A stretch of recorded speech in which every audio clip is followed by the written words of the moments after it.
Previously on The Revolution, for 8 years, Washington led the American army through a grueling war no one believed he could win against the most powerful empire in the world. But by sheer will and perseverance, they marched their way to ultimate victory. Now, at 57, nothing would make George Washington happier than to live out his days in the serenity of Mount Vernon. Washington has made untold sacrifices to the nation. He really does intend to retire quietly to civilian life. But Washington's long revolutionary road has not yet reached an end, for the former commander-in-chief of the Army has again been summoned into service. It isn't that they think he should be the president. He must be the president.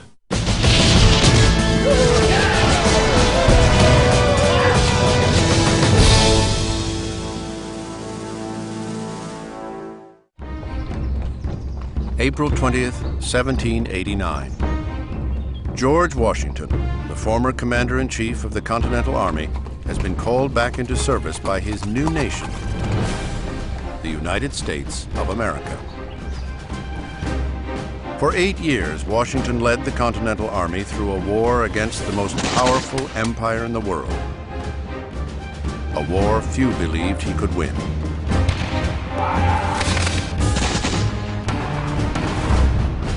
Now he is on the 5th day of a journey to the city of New York, where he will be sworn in as America's first president. At each town along the way, banquets and parties are thrown as the new nation celebrates the great American hero of the Revolution. Next stop, City Tavern. The city, Philadelphia, Pennsylvania. Philadelphia, the former rebel capital, is a fitting halfway stop on Washington's journey. 11 years earlier, he faced one of his greatest challenges at a place just outside the city, a place that even now, in 1789, has become an American legend, a place called Valley Forge.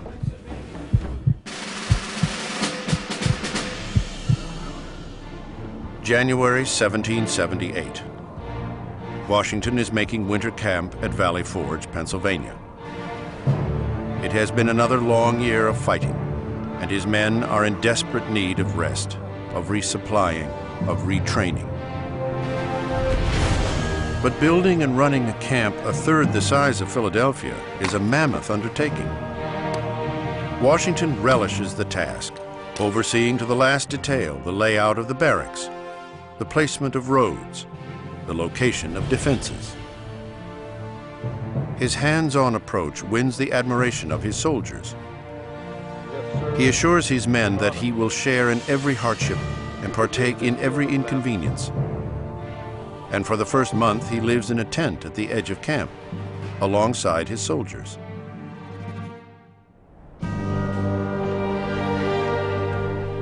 Yet, for all his efforts, supply shortages become a problem. Washington pleads with Congress for more aid, but to little avail. By February, 2,500 soldiers are dead from disease, more than have been killed in battle since the war began. Thousands of others are stricken with sickness and hunger. Washington will need help to turn this looming disaster around. In mid-February, a new recruit arrives in camp. A foreign officer sent by the Continental Congress to lend badly needed experience to the cause. He calls himself Frederick William Augustus Heinrich Ferdinand Baron von Steuben and wears a bejeweled cross representing an honorary knighthood from Prussia.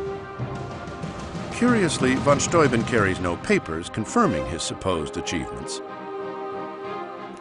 But Washington is desperate for leadership, for officers with European training. And he puts von Steuben to work. Baron von Steuben is a remarkable figure. Von Steuben's genius was the ability to distill the complexity of state-of-the-art European drill tactics into a digestible form to this raw material that was the American soldier. Under von Steuben's tutelage, Washington's ragtag army learns how to form solid, orderly columns, how to properly load and fire a weapon in formation, and the proper use of a bayonet. Von Steuben brings a new level of professionalism to the army, and that by itself creates its own sense of belonging. They're belonging to something larger than themselves. Every soldier is taught von Steuben's techniques, which become the basis of the Army's first training manual. Von Steuben's work gives Washington confidence.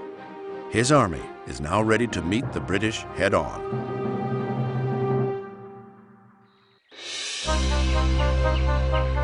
With the spring thaw comes news that the British are pulling out of Philadelphia and marching overland back to New York City. Britain's arch-enemy, France, has recently entered the war, and from his headquarters in Philadelphia, General Henry Clinton, Britain's new commanding officer, fears that an approaching French fleet will blockade New York City. He is determined to protect the city at all costs. Washington, eager to avenge his loss of Philadelphia the year before, decides to go on the offensive against the British as they cross New Jersey. His army has been trained and turned into a new and hard-fighting army. And that army and its commander are now convinced that they can beat any army on the face of the earth, and they are eager for the fight. And that fight comes on one of the hottest days of the war. June 28, 1778. In a searing heat, the Continental Army catches up with the British at a New Jersey crossroads called Monmouth Courthouse. Washington's second in command on this day is another of his old nemeses, General Charles Lee. Lee is charged with leading the advance force, while Washington forms a second wave of 7,000 soldiers 7 miles behind. 3 hours into the fight, Washington waits near the front line of battle where he encounters Lee's soldiers, who appear to be in retreat. Lee was not attacking. What was going on here? In fact, Lee had no battle plan. Nothing. He was hopeful of victory somehow. It's obvious to all the men at Monmouth that there is no plan. The men retreat. In a fury, Washington rides ahead and intercepts General Lee himself. Nobody accurately knows what Washington said, because it was almost sacrilegious to write down when George Washington swore. And whatever he called Lee, it was enough for Lee to get the idea and to get out of there. It is not the first time Lee has ignored Washington's orders, but it will certainly be the last. Lee retires to the rear in shame.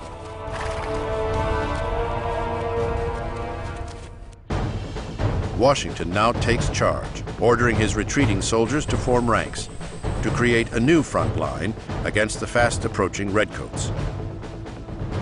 By the time the British arrive, exhausted from their march in woolen uniforms in the 100-degree heat, they find the Continental Army in a strong defensive position. The winter's training at Valley Forge has paid off, and Washington knows it. He then does something astounding. He rides back and forth in front of his lines to rally the troops, putting himself in the line of fire, risking his life as he asked his own men to risk their lives. The British open up on him and miraculously miss him.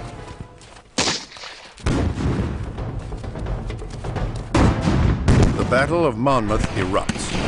More than 20,000 soldiers clash continuously for 5 hours in the brutal heat, longer than any other battle of the war, in some of the most intense fighting these men have ever seen. Sunstroke kills as many as musket balls.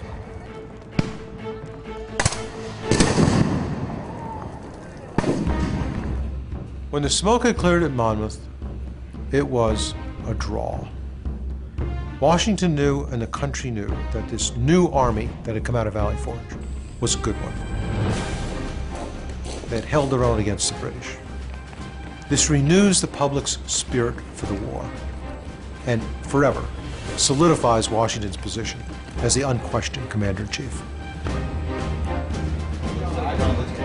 11 years after the Battle of Monmouth, as his friends in Philadelphia toast his send-off to the presidency, that scorching June day stands as the moment Washington silenced Charles Lee and all his other critics, the day he climbed back on the road to immortality.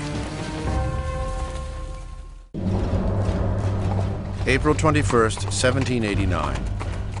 Day 6 of George Washington's journey to New York City gets underway.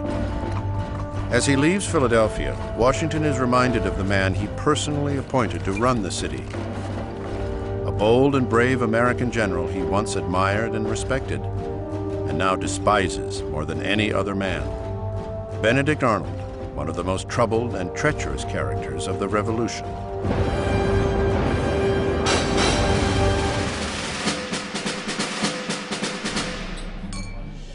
July 1778, City Tavern.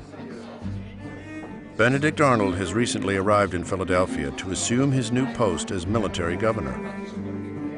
He will attempt to restore order to the city after 9 months of British occupation. Quite well-heeled now, Arnold seems to have forgotten his own troubled background. Though born into a prominent Connecticut family, Arnold's alcoholic father squandered their fortune, forcing his son to take a lowly apprenticeship as an apothecary. The determined young boy grew to become a successful yet angry man with ambitions of becoming a gentleman, and once war broke out, a hero.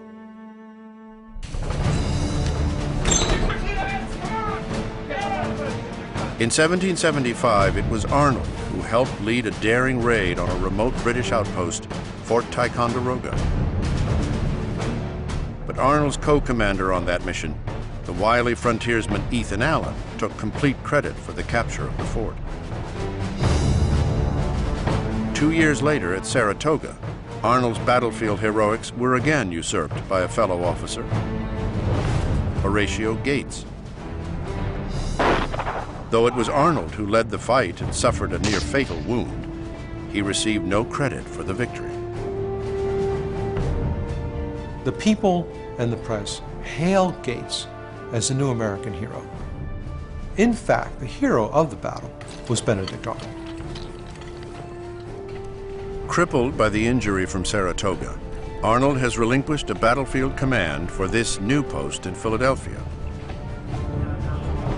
Determined to make the best of it, he now throws himself into the job, but his actions begin to raise questions. Arnold's first act was to close all the stores. He said to take an inventory of what there was available, but immediately the accusations began to fly that he was cornering the market on goods that he was going to sell himself. I don't think Benedict Arnold was doing anything that many of the other generals on both sides did as a matter of custom. He was just doing what was common practice at the time, but he got nailed for it.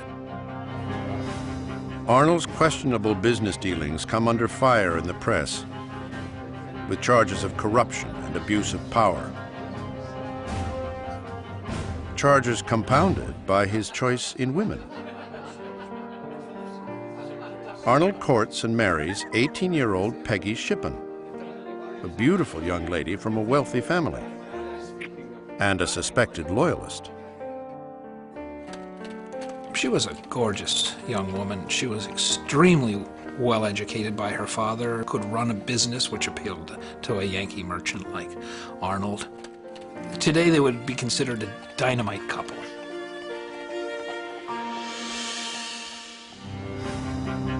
But they are a couple under intense scrutiny.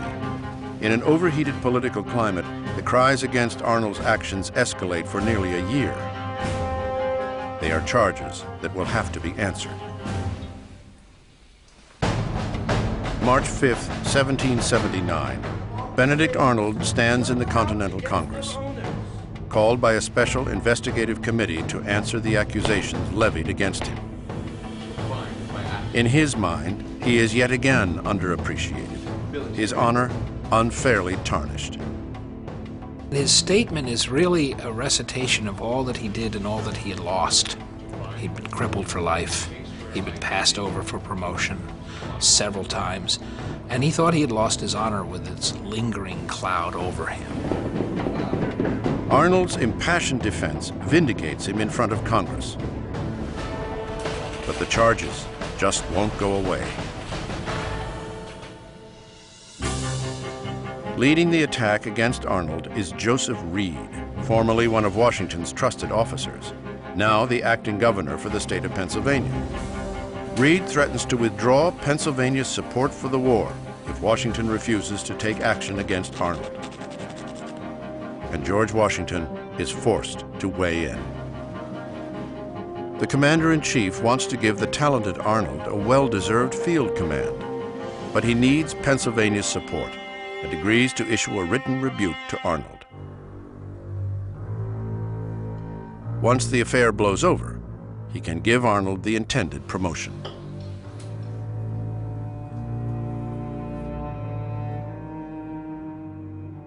When Arnold receives the ruling from his commander-in-chief, the words are stinging. Reprehensible, imprudent, improper. For Arnold, it is the final slight. Now, in his mind, betrayed, he devises a betrayal of his own. He taps an old friend of Peggy's from the occupation of Philadelphia, British Major John Andre, and offers to surrender a mighty fort to the British in exchange for 20,000 British pounds and a general's rank in their army. It is a fort that even bears the general's name, Fort Arnold, also known as West Point. West Point is a prize the British have coveted since the beginning of the war, but have never been able to take with a military offensive.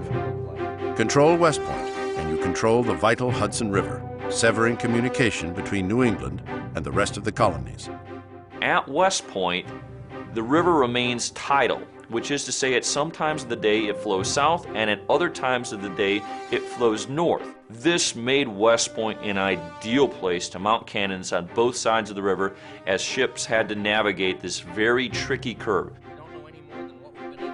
The British readily agree to Benedict Arnold's terms, and Arnold sets his plot in motion. Arnold takes a meeting with his commander-in-chief and uses Washington's desire to give him a field command to his advantage, persuading Washington to instead give him control of West Point.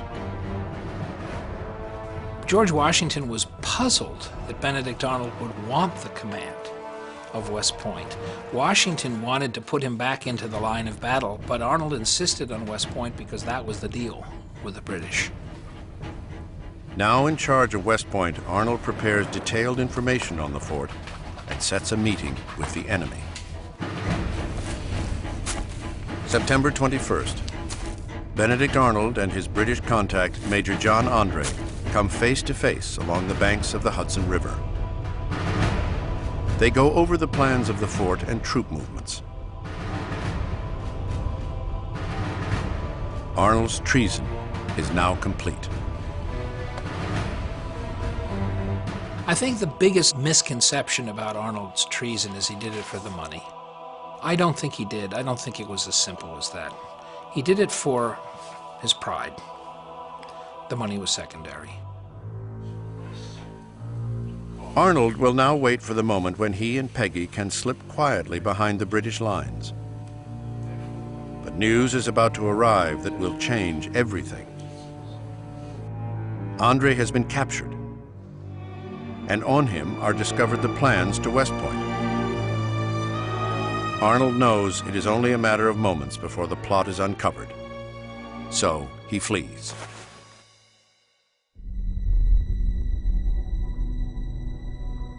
Just a few miles away, a familiar figure is making his way towards a breakfast meeting with a trusted general. When Washington arrives, it is clear something is amiss. Arnold is nowhere to be found. and Washington gets the news. John Andre has been captured with the plans to West Point. It all adds up to one undeniable conclusion. One of the great heroes of the Revolution has sold out to the British.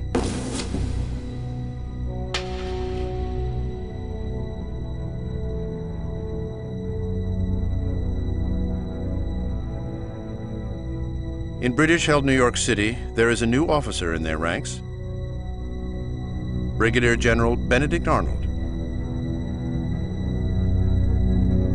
His loving wife, Peggy, forced in shame from Philadelphia, now by his side.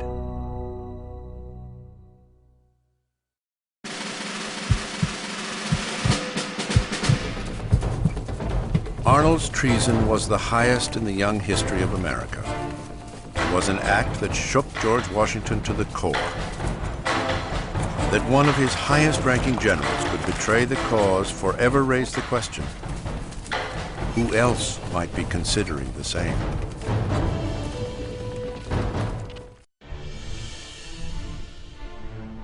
April 22nd, 1789. The last 2 days of George Washington's journey to the American presidency takes him through the countryside of New Jersey, a place of both grave humiliation and great success. It was here that his army retreated from the British in 1776. Here where he made his greatest reversal of fortune with a surprise attack at Trenton. But it was the winters at Morristown that proved to be his greatest challenge.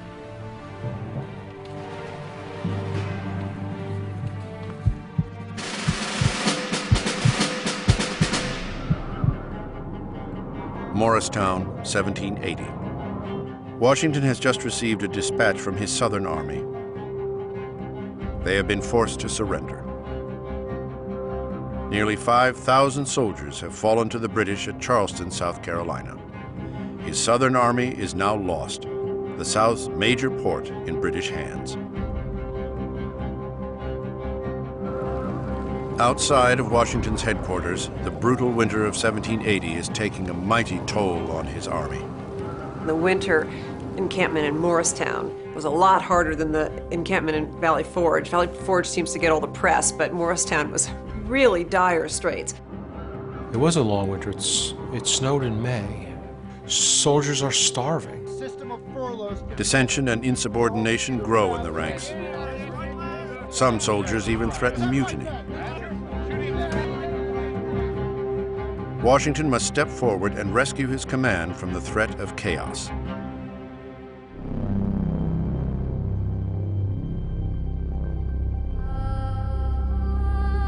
Eight nooses, prepared for 8 men charged with various offenses. Insubordination, forging documents, theft. All are sentenced to death.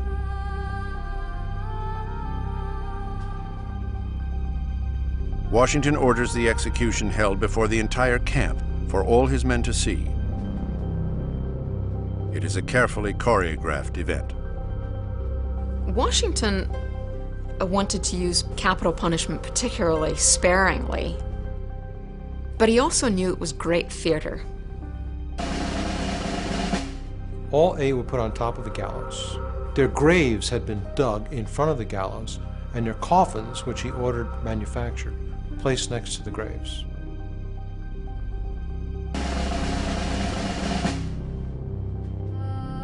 As they were about to be hung, a soldier stepped forward from the crowd. Reprieve. Reprieve from the commander-in-chief. 7 of the 8 were freed. This time, just 1 man will hang for his crimes. But it would not be the end of the problems in Washington's ranks.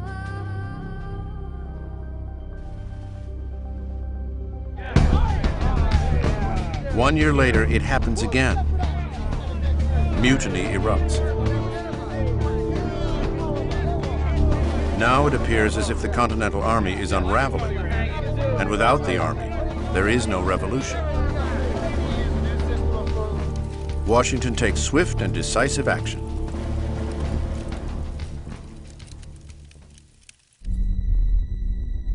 Three soldiers, leaders of 200 mutineers, are condemned to death.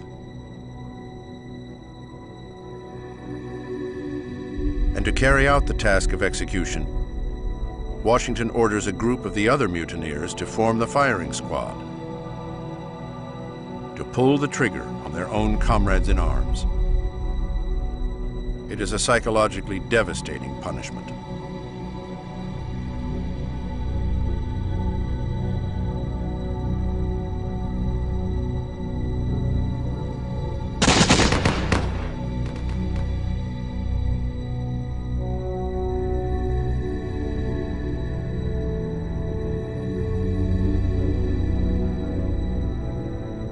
The Morristown winters of 1780 and 1781 were some of Washington's darkest days.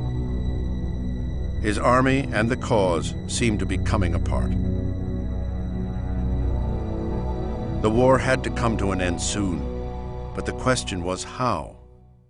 The answer would come from the southern colonies, where one of Washington's favorite generals was leading a swift, moving fight.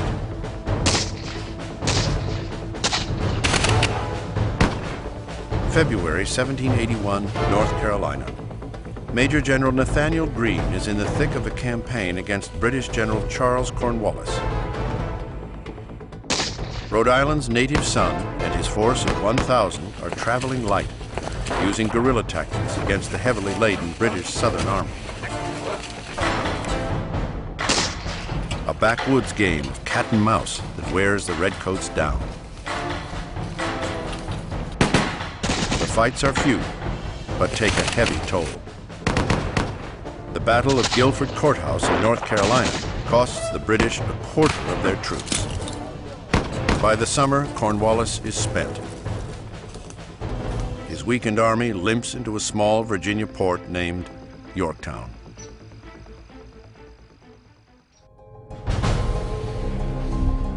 What happens next has not come before in the war. All the pieces fall into place for Washington, one after the other. The French dispatch a fleet north from the Caribbean. Washington marches his army south, while British General Henry Clinton chooses to keep his men protecting New York. All roads now lead to Yorktown and an assault on Cornwallis. For 11 days, the Americans and French lay siege to the city, tightening the noose around the British army.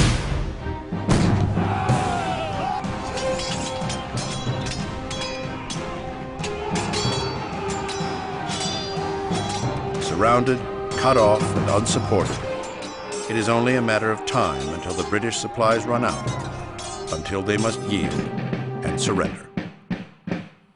For all practical purposes, the war is now over.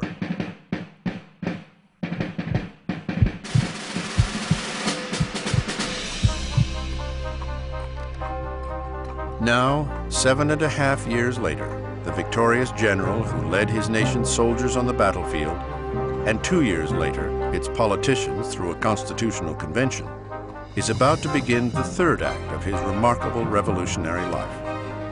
As his coach finally brings him to the outskirts of New York City, George Washington will, in a matter of days, become President Washington. April 23, 1789. George Washington enters the 8th and final day of his journey across many of the American states. A journey to the city of New York, where he will be sworn in as the country's first president. If there was ever a question in Washington's mind of the admiration the young nation has for him, this ride serves as testament to his fame. The newspapers of the era printed George Washington's route. There was no television at that time. There was no CNN, no radio. But the newspapers were read by everybody. So the entire country knew where he was going and what time. The highways are filled with people who have ridden days just to see him. They bring their grandchildren, so that their grandchildren can tell their grandchildren, to tell their grandchildren. They actually saw George Washington, this great national hero. It is a much-deserved hero's welcome for the former commander-in-chief and soon-to-be leader of the new nation. A nation that won a war, but still has a long road to travel. In 1789, the new United States is an extraordinarily energetic, diverse, but also unstable place. It's a turbulent time in the country. People are apprehensive about the future. All the soldiers, all the gallant, brave young men of the war, 240,000 of them fought in the Revolution, but there aren't 240,000 jobs for them when they go home. A lot of them are unemployed. Politically, the country is a mess. The very ideals that set the country ablaze and drove her to revolution, individual liberty, representative government, freedom, are no longer just lofty goals. They are being put into practice across the land. People seem to think that democracy means that everybody should govern. Maybe they should not. Pennsylvania has over 400 people in its state legislature. If you put 12 politicians in a room, it's hard to get anything done. Put 400 in a room. There is no one man that can hold the country together, except him. In defeating the British, America has won her independence, and under Washington's guidance, she must now become a winning nation.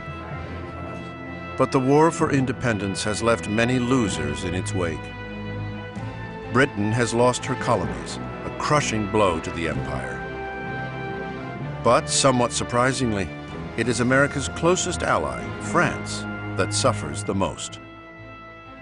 The French are kind of left holding the bag in this conflict. The French aid for the American war has generally been estimated at something like $13 billion in today's dollars. We wouldn't have had any uniforms, we wouldn't have had any munitions without the French. But from the French point of view, they are bankrupted by our war, and of course it will have disastrous consequences for them. France, in 1789, bankrupt and weakened, is hit by an even greater wave as the democratic earthquake that ripped the American colonies for Britain hits France's shores with a vengeance. Peasants and commoners alike rise up against the monarchy. Tearing down centuries of feudal rule, the French people hold their own revolution. Back in the colonies, restoring peace in the wake of a wrenching war is first and foremost in Washington's mind. In a war between brothers, where people have been forced to take sides, those who chose to remain with the crown, the Loyalists, have to come to grips with their loss. And many are still on American soil. It does take several years for the Loyalists who stay in the newly established United States to be reincorporated as members of the society. But one of the things you don't see in this country is a massive retaliation against the Loyalists, and that is due to the nature of the American Revolution and to its leadership. This is the country Washington will have to govern, a country in need of peace between Loyalists and Patriots. A country where many African Americans, participants in the struggle for national independence, find themselves still in the bonds of slavery.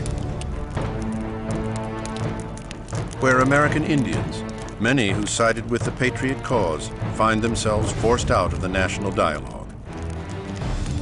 It is a complicated picture indeed. Nobody had created a republic that was this big geographically or contained so many different types of people.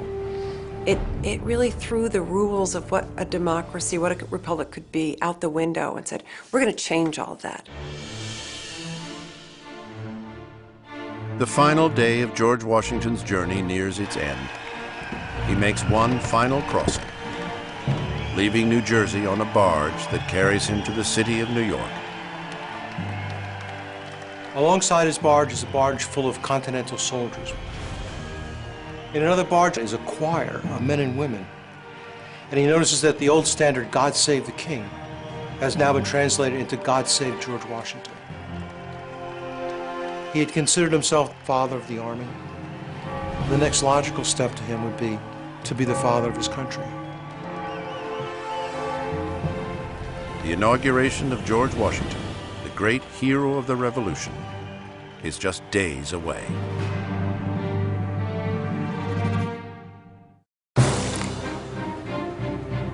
George Washington, the father of the American Army, is about to assume a new role as the father of America, the first president of the United States. It is April 30th, 1789, and today he will be sworn in at New York City's Federal Hall, the final step in his long journey, a journey no other man has known. It's important to remember that the American presidency and this Constitution is an innovation that comes out of this period. No one quite knows what the role is. It's not a monarch, it's not a king, it's something new, so it has to be invented. At Federal Hall, Washington visits the chamber of the newly created Congress. Massachusetts firebrand John Adams is vice president at his side. It is a day for celebration, a day for ceremony, and every ceremonial detail must be created from scratch. Even how to swear in a president. In the 5 days prior to the inauguration, Congress had battled back and forth. Should the president be sworn in inside? Should he be sworn in outside? Everything that Congress did and President-elect Washington did was precedent setting. And they knew that, and he knew that. In the end, George Washington himself makes the decision.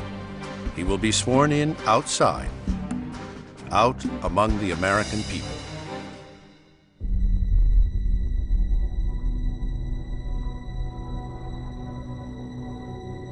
April 30th, 1789, America's first inauguration. George Washington takes his position on the balcony at Federal Hall. Thousands look on. Months of planning have led to this moment, though there is one small detail that has been overlooked. In all the planning, they forgot to get a Bible. At the last minute, somebody runs 2 blocks to a fraternal organization and borrows their Bible to tell them George Washington is going to be sworn in on it. With everything now in place, the ceremony begins.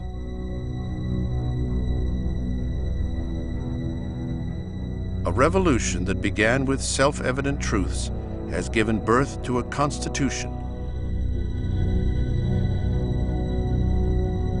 and a leader to preserve, protect, and defend it.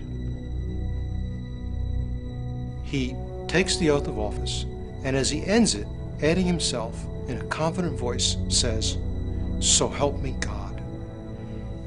Justice Livingston turns to the crowd and says, "Long live George Washington, the President of the United States." The crowd just roars. George Washington takes his place in history. And although some wanted him to have a grand title, Washington, ever the Virginia gentleman, insists on being called simply Mr. President.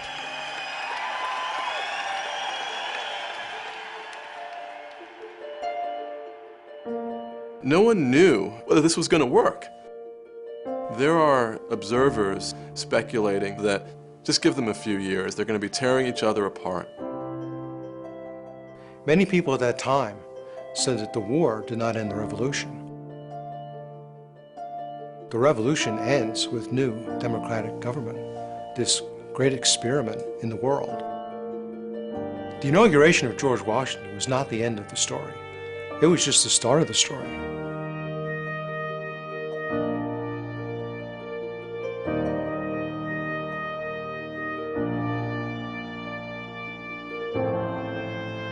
"25,000 gave their lives for liberty.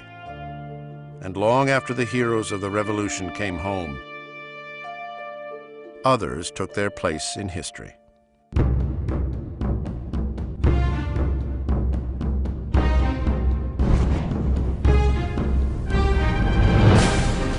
John Adams, the great firebrand of the Revolution, became the second President of the United States.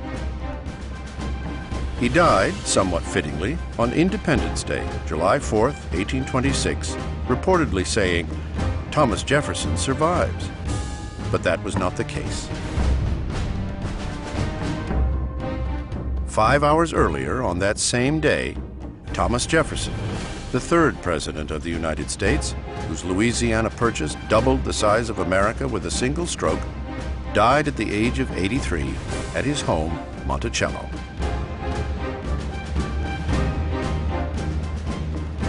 Benjamin Franklin, the man who delivered the French to the American cause, withdraws from public life in 1788 due to ill health and dies 2 years later at the age of 84. 20,000 people attend the funeral of the man who tamed lightning.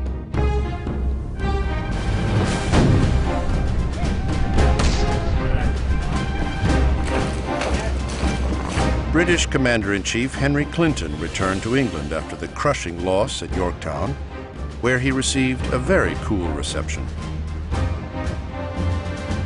He spent the last years of his life compiling his complete memoirs, a vain effort to vindicate himself for losing the war. Britain's King George III, never able to crush the American rebels, went mad and was deemed mentally unfit to rule for the final decade of his reign.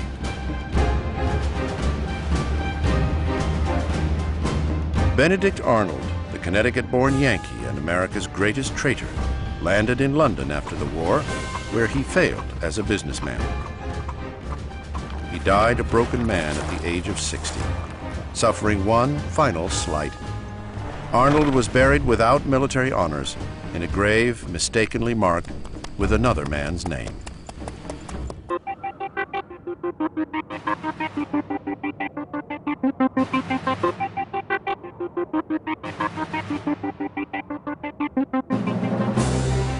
Frederick William Augustus Heinrich Ferdinand Baron von Steuben, the man who almost single-handedly whipped Washington's army into shape over the winter at Valley Forge, was rewarded for his efforts with 16,000 acres of land in upper New York State. He died there a bachelor in 1794.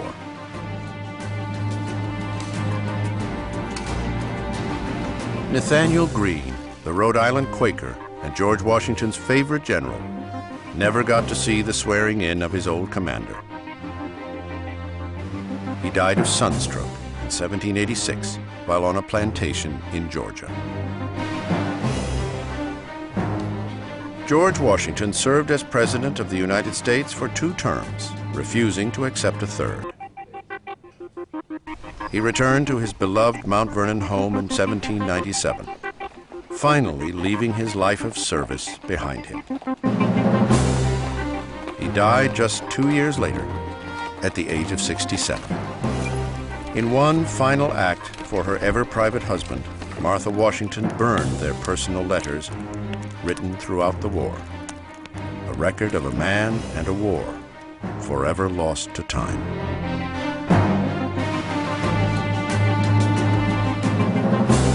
The American Revolution, a colonial rebellion,